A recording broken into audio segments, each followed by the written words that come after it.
Hi, I'm Laura, And this is Gary. and we're working on several projects for our host Cascade camper.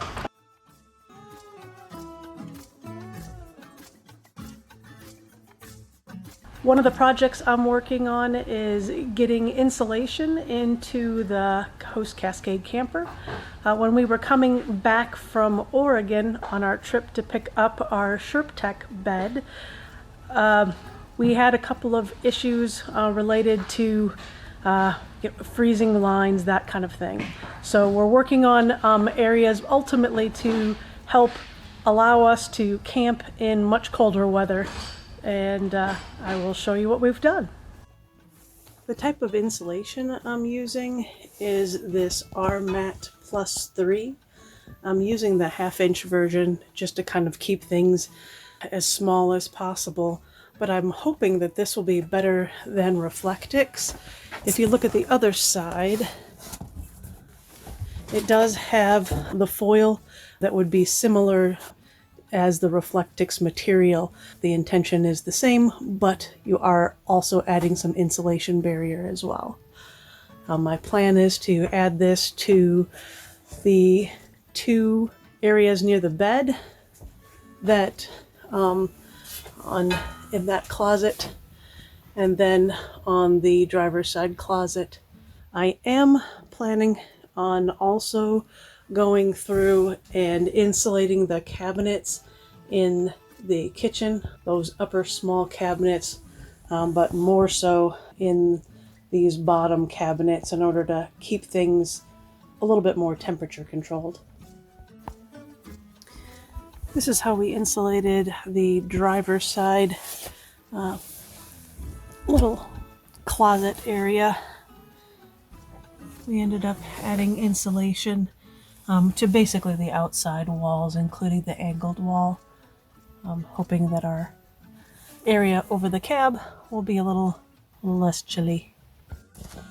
I am cutting these pieces pretty tight, probably leaving about 1/8 of an inch on each side and then kind of trimming as I'm getting into there.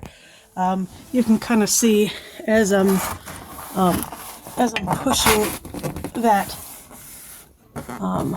the material, it's fitting underneath that wood piece, and again aligning to the other pieces of wood at the very bottom.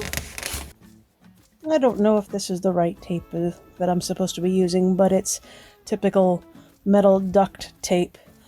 You see a lot of these where the foil side is towards you, which makes it look a lot prettier. But from what I understand, we really want it on the outside layer to kind of give us that reflection off of the outside area instead of not doing as much on the inside. I'm using this aluminum-ish tape in order to fill the seams. The intention is that I'm going to seal up each of the pieces where I had to meet two pieces together, as well as solidifying that against the wall, any of those outdoor exposed walls.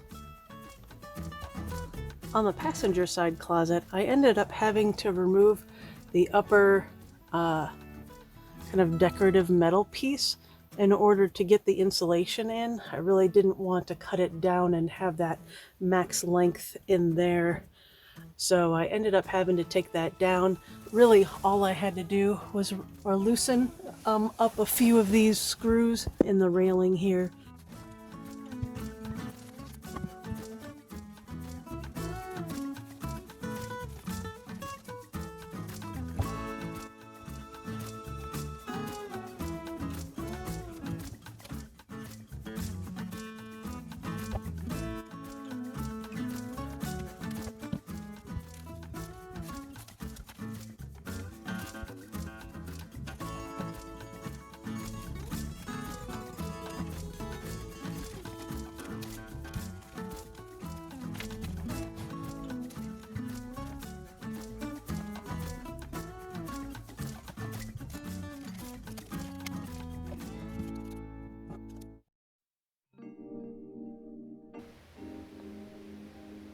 Here's a quick peek on our upper cabinet in our kitchen.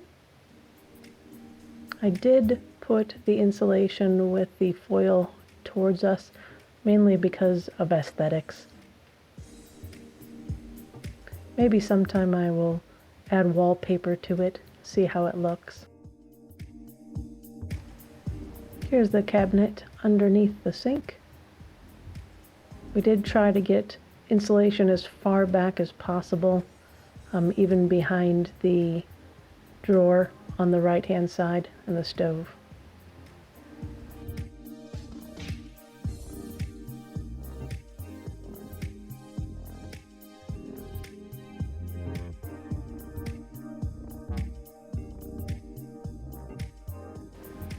Getting back behind the sink was a bit challenging, but definitely worth it because that's where the propane tanks are.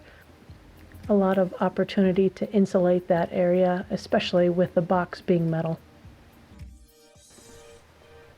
You can see in this area that I was able to even put the 1/2 inch underneath the drawer, and it works just fine. The wood around those areas again allowed the insulation to fit very nicely.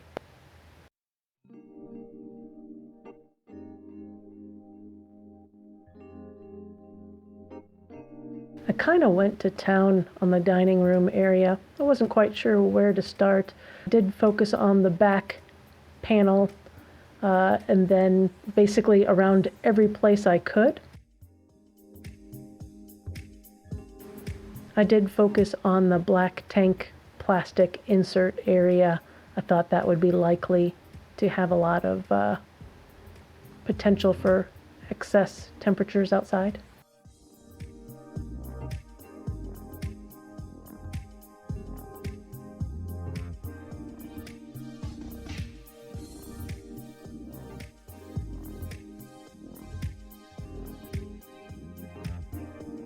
The main focus was that back wall, though.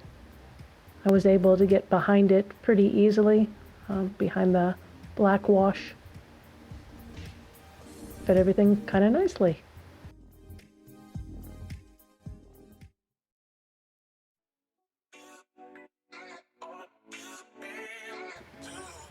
This was pretty straightforward.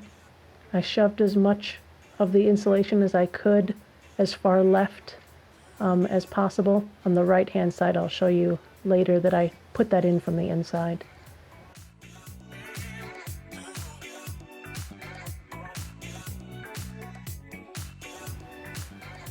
I didn't see a huge value anymore about us actually seeing the tank since we're also installing the sea level system.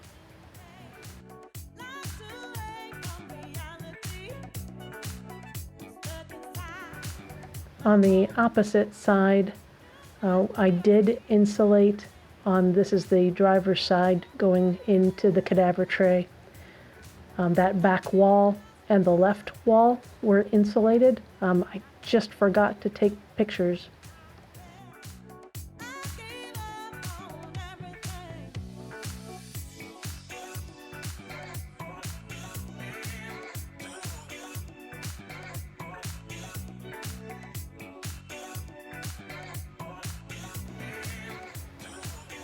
The generator area was definitely a place where we wanted to look at a little bit more, see what was going on above the generator, and see if there's an option for getting insulation up there.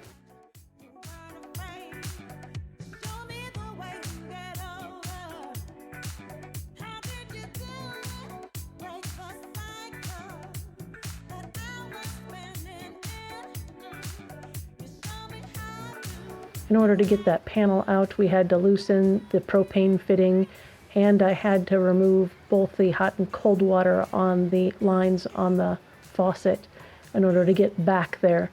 But I was able to insulate.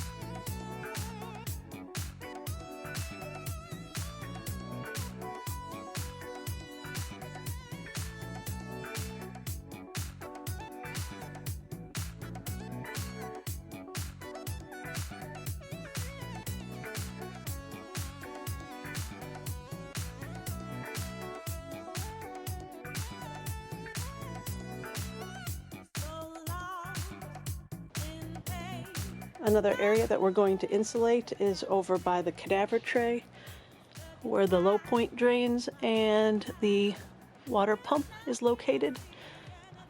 This is where I think a lot of cold air is getting in, primarily through the generator hole over there, if you can see that, as well as the fact that our door was a bit bent, so we will be also working on those as a future project.